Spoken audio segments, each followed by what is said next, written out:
So hello everybody, तो तुम सब आई हो बढ़िया हो गए, मस्त हो गए, शानदार हो गए, मस्त हो गए। सो भाई स्वागत तुम सभी का भाई तुम्हारे लेक्चर नंबर 2 के अंदर अंदर सो जैसे कि भाई तुम सबको पता है कि भाई कि हम लोगों ने यार अपना पहला लेक्चर फिनिश कर लिया है। और पहले लेक्चर के अंदर भाई हम लोगों ने यहाँ पर तुम्हारा ये चैप्टर का जो दो मतलब ये 2 पेजेस है उसको हमने फिनिश कर लिया। पेज नंबर तुम कह सकते हो कि 3 और पेज नंबर जो हमारा यहाँ पे तुम कह सकते हो 2 हमने ये फिनिश कर लिया। और आज हम लोग पेज नंबर 4 से शुरुआत करने जा रहे हैं। सो जिन जिन को नहीं पता तो भाई आज हम लोग क्या करेंगे, तो भाई आज हम लोग भाई अपना जो ये तुम्हारा दूसरा बुक है जिसका नाम है पॉलिटिक्स इज इंडिया इंडिपेंडेंस का पहला chapter challenges of the nation building, इसका भाई हम लोग आगे का पार्ट खत्म करेंगे।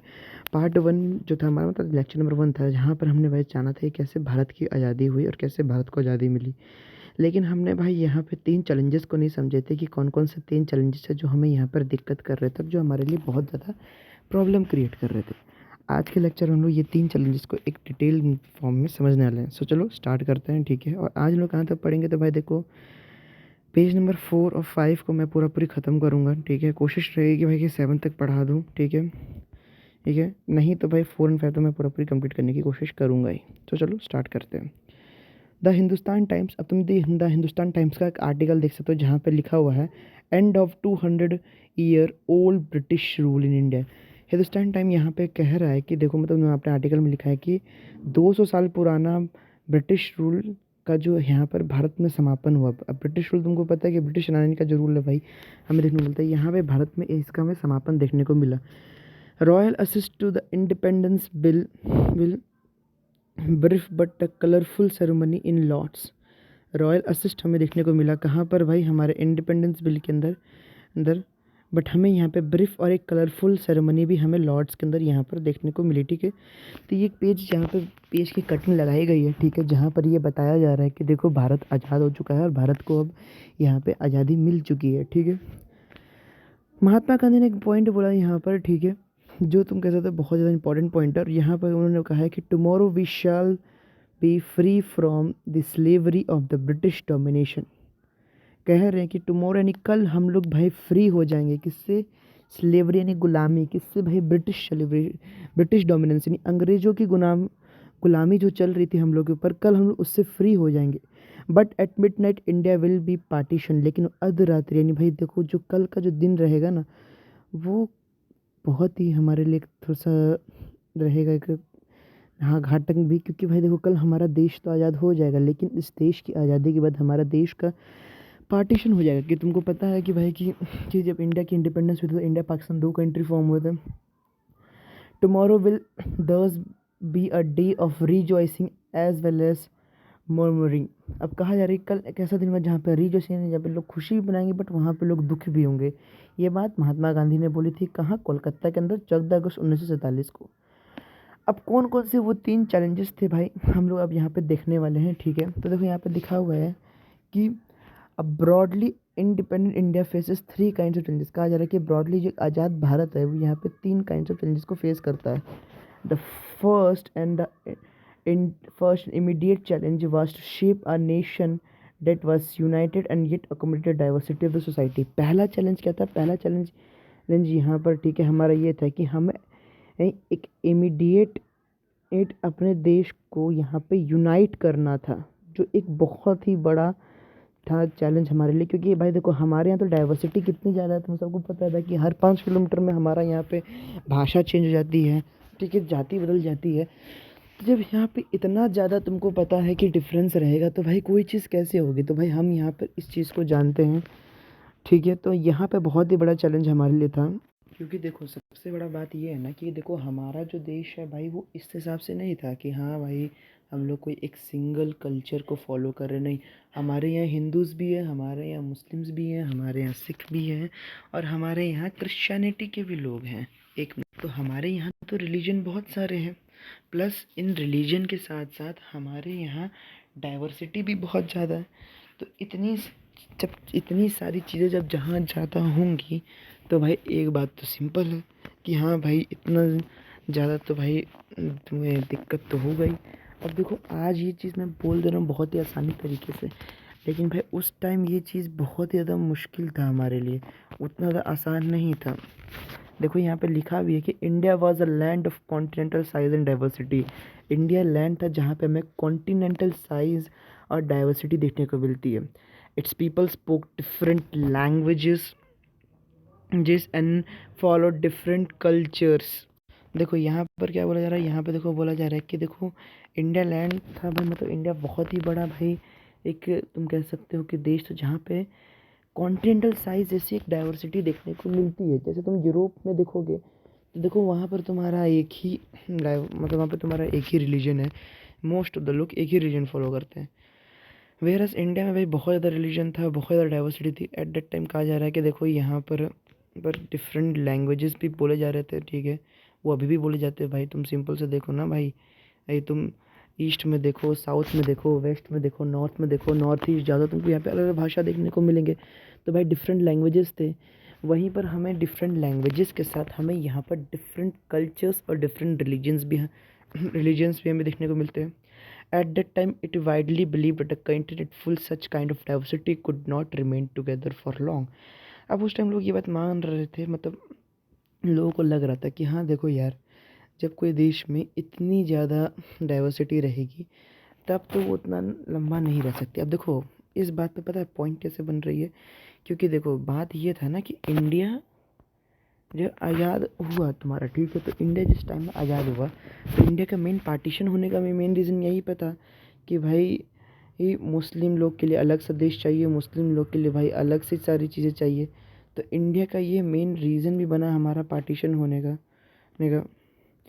तो लोग उस टाइम बोल रहे थे जैसे जैसे भाई देखो पाकिस्तान बना तो भाई ये देश भी टूट जाएगा, ये देश ना टिक नहीं पाएगा यार, ये आगे कि हो जाएगा। लोग उस टाइम शर्त लगा रहे थे कि अरे हाँ इंडिया का पार्टीशन हो जाएगा।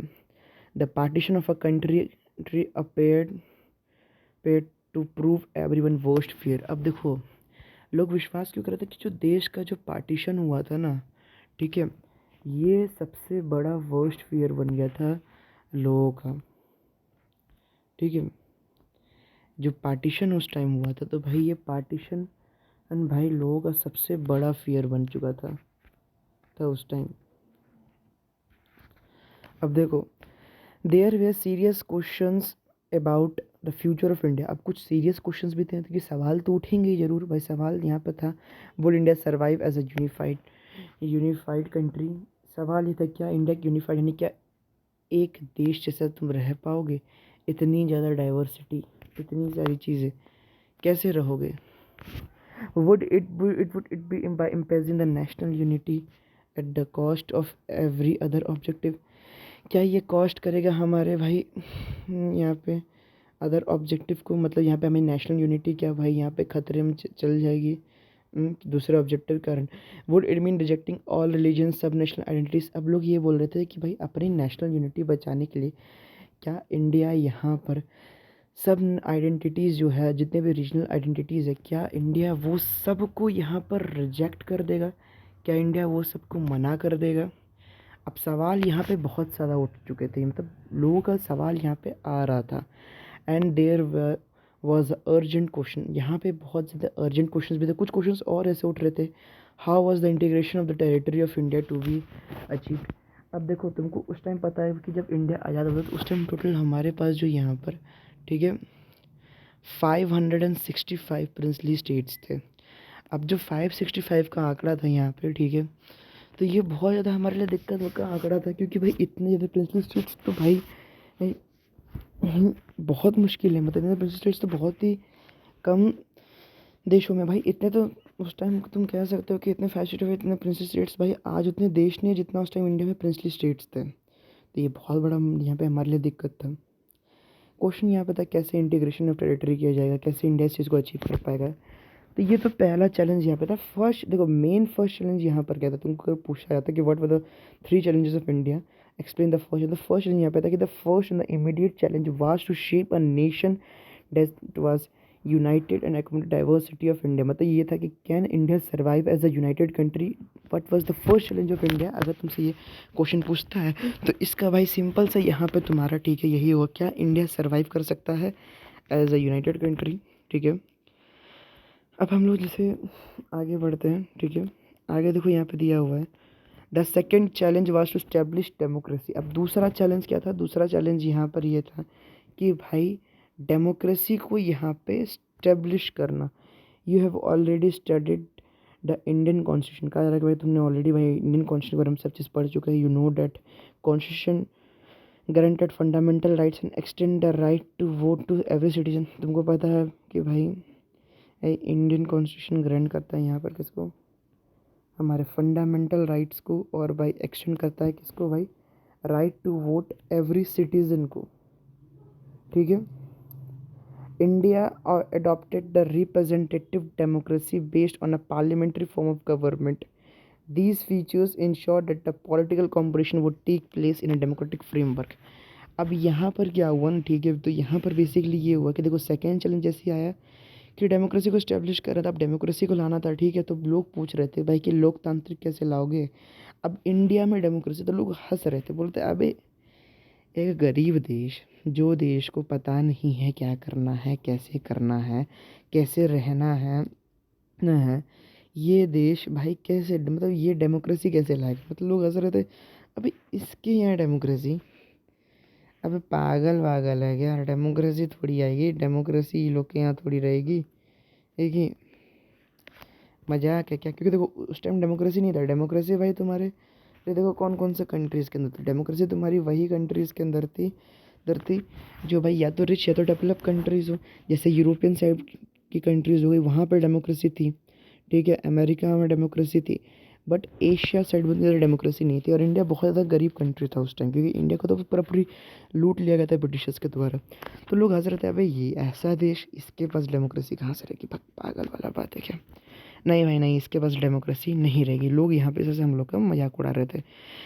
But we Indians we know that how to deal with our challenges. और भाई हमने यहाँ पर इसका अच्छा मुंह तोड़ जवाब दिया। A democratic constitution is necessary but not too sufficient for establish democracy. एक डेमोक्रेसी के में सबसे ज़्यादा एक डेमोक्रेटिक कॉन्स्टिट्यूशन का ज़रूरत होता है कि एक लोकतांत्रिक देश में एक लोकतांत्रिक कॉन्स्टिट्यूशन, मतलब कॉन्स्टिट्यूशन होना चाहिए, एक संविधान होना चाहिए। एक लोकतांत्रिक संविधान जब तक नहीं रहेगा तो भाई तुम्हारा काम नहीं हो जाता। बट ये सफिशिएंट भी नहीं है, ठीक है। देखो डेमोक्रेसी तो तुम यहाँ पे बोलोगे तो भाई ऐसे प्रॉपर डेमोक्रेसी, इंडिया को डेमोक्रेसी कैसे बुलाता है? क्योंकि इंडिया में राइट्स है भाई, लोग यहाँ पे बात करते हैं, इंडिया में जाके हर चीज़ की बात की जाती है, इस तरह से डेमोक्रेसी है। तुम पाकिस्तान में देख लो, पाकिस्तान में कहाँ डेमोक्रेसी है? पाकिस्तान में हर आए दिन तुम्हारा पीएम चेंज हो जाता है, तो कोई पीएम तो अपना टेन्योर पूरा नहीं कर पाता। आज तुम कह सकते हो कि उस देश को इतना साल हो गया, हमारे साथ ही आज़ादी हुई, बट कोई ऐसा पाकिस्तान का प्राइम मिनिस्टर नहीं जो अपना टेन्योर पूरा कर पाया हो। सोचो, अ democratic constitution necessary but not sufficient. तो यहाँ पे यही बात बोली जा रही है कि डेमोक्रेटिक कॉन्स्टिट्यूशन तो ज़रूरी है, बट वो सफिशिएंट नहीं है यहाँ पे डेमोक्रेसी स्टैब्लिश करने के लिए। The challenge was to develop a democratic practice in accordings with the constitution. Challenge क्या था? चैलेंज यहाँ पे था कि इनको डेवलप करना था क्या, एक डेमोक्रेटिक प्रैक्टिस हो जहाँ पे कॉन्स्टिट्यूशन के अकॉर्डिंग सारी चीज़ें चली, यानी जहाँ पर संविधान में लिखा गया है वैसी चीज़ें यहाँ पर चली। तो सेकेंड चैलेंज क्या था? सेकेंड चैलेंज यहाँ पे था कि टू स्टैब्लिश द डेमोक्रेसी, ठीक है। अब थर्ड चैलेंज यहाँ पे था, the third challenge was to ensure the development and the well being of the entire society. तीसरा चैलेंज क्या था? तीसरा चैलेंज यहाँ पे ये था कि देखो डेवलपमेंट करना, ठीक है, और वेल बीइंग करना। किसका? डेवलपमेंट और वेल बीइंग करना हमारे इंटायर सोसाइटी का, ना कि कुछ पर्टिकुलर सेक्शन का। ऐसा ना हो कि भाई कि देखो जो अमीर सेक्शन है उसी का डेवलपमेंट हो सके, और जो मिडिल क्लास है और जो लोअर सोसाइटी है वो भाई तुम्हारा तड़पते रहे। तो ये चीज़ पे इतना ध्यान रखे, हमारी सरकार ने ध्यान रखा कि नहीं, सबका साथ और सबका विकास हो सके। Here again constitution clearly laid down the principles of equality. अब इधर हमें फिर से देखने को मिलता है कि जो कॉन्स्टिट्यूशन है वो कॉन्स्टिट्यूशन क्लियरली हमें यहाँ पर प्रिंसिपल्स ऑफ इक्वलिटी की बात बताता है, जहाँ पे हमें स्पेशल प्रोटेक्शन देखने को मिलती है। किसको भाई? सोशल डिसएडवांटेजेस ग्रुप को, जहाँ पे हमें रिलीजियस और कल्चरल कम्युनिटीज़ की स्पेशल प्रोटेक्शन देखने को मिलती है, ठीक है। कॉन्स्टिट्यूशन सेट भी करता है हमारे डीपीएसपी, जिसको तुम कह सकते हो directive principle of state policy, ठीक है, जो बहुत ज़्यादा इंपॉर्टेंट होता है भाई यहाँ पे तुम्हारा, ठीक है। डीपीएसपी डायरेक्टिव स्टेट पॉलिसी जो यहाँ पे वेलफेयर होता है, किसके लिए? वेलफेयर गोल्स के लिए, जहाँ पर डेमोक्रेटिक पॉलिटिक्स यहाँ पे बताया जाता है किस तरह से सरकार यहाँ पर अचीव कर सकती है, ठीक है। ये सारी चीज़ें हमें यहाँ पे देखने को मिलती है, ठीक। The real challenge now was to evolve effective policies for economic development and eradication of poverty. लेकिन अब रियल चैलेंज क्या था? रियल चैलेंज तो यहाँ पर ये था कि भाई देखो, अब आपको क्या करना है, अब आपको यहाँ पर ठीक है डेवलपमेंट करना है, ठीक है, ठीक है, और यहाँ पे पॉवर्टी को हटाना है, ये अभी मेन चैलेंज था। अब यहाँ पे आ रहा है कि how did independent India response to these challenges. अब एक सवाल ये है कि कैसे इंडिपेंडेंट इंडिया ने भाई ये चैलेंजेस को रिस्पॉन्स किया। To what extent India succeed in achieving the various objective set by the constitution. अब कहा जा रहा है कि कौन सी एक्सटेंट यहाँ पे इंडिया सक्सीड करता है, कैसे इंडिया अचीव करता है अपने वेरियस ऑब्जेक्टिव्स को जिसको सेट किया गया हमारे कॉन्स्टिट्यूशन के द्वारा। The entire book is an attempt to response these questions. अब जो हमारा ये पूरी बुक है ना, वो इंटायर बुक यही है कि हाँ भाई हमें अटेम्प्ट करना है, हमें रिस्पॉन्स करना है क्या, ये हमारे क्वेश्चंस को, ठीक है, हमारी पूरी बुक ही ऐसी है। The book tells the story of politics in India since independence so as to equip you to develop your own answers to the big questions like this. In the first three chapters we look at how the three challenges mentioned above were faced in early years after independence। अब कहा जा रहा है, ठीक है, कि जो book हमें यहाँ पे बुक जो बता रही है, ठीक है, तुम्हारी जो बुक है सॉरी तुम्हारी जो बुक है जिसका नाम है भाई यहाँ पे, ठीक है, पॉलिटिक्स इंडिया इंडिपेंडेंस, ये बता रही है कि कैसे तुम एक्यूप करते हो, कैसे तुम डेवलप कर सकते हो खुद के आंसर्स को इतने बड़े सवाल्स के लिए, ठीक है। जो फर्स्ट 3 चैप्टर्स है वो तुमको यही बता रही है कैसे भाई हमने यहाँ पर ये चैलेंजेस को देखा और कैसे इन चैलेंजेस को देखने के बाद हमने यहाँ पर ओवरकम किया, क्या क्या हमने किया भाई यहाँ पे ये 3 चैलेंजेस को रोकने के लिए अपने इंडिपेंडेंस के टाइम, ठीक है। In this chapter we focuses on the first challenge of the nation building. अब ये चैप्टर क्या, देखो ये चैप्टर के अंदर सबसे पहले तुम लोग फोकस करने वाले क्या है, हमारा फर्स्ट चैलेंज किसका, हमारा नेशन बिल्डिंग का, ठीक है, जो ऑक्यूपाई करता है हमारे सेंट्रिक स्टेज को, ठीक है, हमारे years immediately after the independence, जो ऑक्यूपाई करता है कब, हमारे सेंटर स्टेज, यानी भाई हमारे इंपॉर्टेंस लोग दे देते हैं बीच में आता है, ठीक है, ठीक है। ईयरली कब, मतलब जब देखो जब हमारा देश आज़ाद होता है तो देश के आज़ाद होने के बाद ही ठीक है, ये सबसे मेन पॉइंट बन जाता है। क्योंकि देखो अगर हम लोग क्लियरली तुम्हारा यहाँ पर, ठीक है, एक देश को कैसे यूनाइट नहीं रख पाएंगे तो हम लोग ये दूसरा तीसरा चैलेंज कैसे करेंगे। अगर देश ही नहीं रहेगा तो भाई डेमोक्रेटिक कॉन्स्टिट्यूशन कैसे बनेगी। अगर डेमोक्रेटिक कॉन्स्टिट्यूशन की बात नहीं है तो भाई सबका भाई यहाँ पर डेवलपमेंट कैसे होगा। तो यहाँ पर सबसे पहला चीज़ यहाँ पर क्या है कि यार देखो कि हमें यहाँ पर क्या करना होगा, हमें यहाँ पर सबसे पहले तो अपने देश को संभालना होगा, ठीक है, अपने देश को हमें एक करके रखना होगा, ये सबसे बड़ा हमारा चैलेंज बन जाता है। We begin by looking at the events that form the context of independence. हम देखते हैं कहाँ, हम देखते हैं भाई यहाँ पे हमारे इवेंट्स हैं, ठीक है, जो फॉर्म करती है हमारे कॉन्टेक्स्ट किसको, हमारे इंडिपेंडेंस को, ठीक है। This can help us to understand why the issue of national unity and security become the primary challenge। कहा जाता है कि ये भाई हमें बताएगी, हमें अंडरस्टैंड करेगी कि क्यों हमारा जो इशू था यहाँ पे कि इसका नेशनल यूनिटी का और सिक्योरिटी का, ये बहुत ज़्यादा प्राइमरी चैलेंज बन जाता है कब, आज़ादी के टाइम में। We shall then see how India choose to shape itself into a nation. हमें देखना है कैसे इंडिया यहाँ पे चूज़ करता है कि वो शेप करेगा अपने खुद को, अपने आप को एज अ नेशन, जहाँ पे यूनाइट होकर ये शेयर करेगा हमारी हिस्ट्री को, हमारे कॉमन डेस्टिनी को, ठीक है। हमारी यूनिटी रिफ्लेक्ट करेगी किसको भाई, हमारे एस्पिरेशंस को, ठीक है, जहाँ पे लोग अक्रॉस द डिफरेंट रीजन्स देखेंगे, डील करेंगे हमारे डिस्पैरिटीज़ के साथ जो एग्जिस्ट कर रहे थे among the regions of the different sections of the people में, ठीक है। नेक्स्ट 2 चैप्टर्स जो हम जो पढ़ने वाले भाई, ठीक है, तो वो इसके अंदर हम देखने वाले क्या क्या चैलेंजेस है, ठीक है, जो भाई हमें यहाँ पे स्टैब्लिश करते हैं हमारी डेमोक्रेसी में, जहाँ पर हम लोग अचीव करते हैं हमारे इकोनॉमिक डेवलपमेंट इक्वे और ये हमारी इक्वलिटी और हमारी जस्टिस को। अब जैसे हम लोग आगे बढ़ेंगे तो तुम यहाँ पर देख सकते हो कि हमें यहाँ पर, ठीक है, हमें यहाँ पे 3 स्टाम्प देखने को मिलता है, ठीक है। अब ये 3 स्टाम्प तुम देखोगे तो ये 3 स्टाम्प का इशू तुम देखने को मिलेगा 26 जनवरी 1950 को, ठीक है। पहला स्टाम्प तुम देखोगे तो भाई पहला स्टाम्प तुम्हारा भाई चरखा नियर है, दूसरा स्टाम्प तुम देखोगे तो भाई खेती बाड़ी से है, तीसरा स्टाम्प तुम्हारा शहनाई यानी ढोल बाजे तरफ से है। अब मैं तुमको एक होमवर्क देता हूँ कि बताओ ये 3 स्टाम्प क्या बताता है और ये 3 स्टाम्प यहाँ पे क्या कह रहा है, ठीक है। अब हम लोग आगे बढ़ते हैं, ठीक है, हमारे पास अभी भी टाइम है थोड़ा सा। तो ये डॉन, देखो ये डॉन, ये हमारा पाकिस्तान का न्यूज़पेपर है, ठीक है।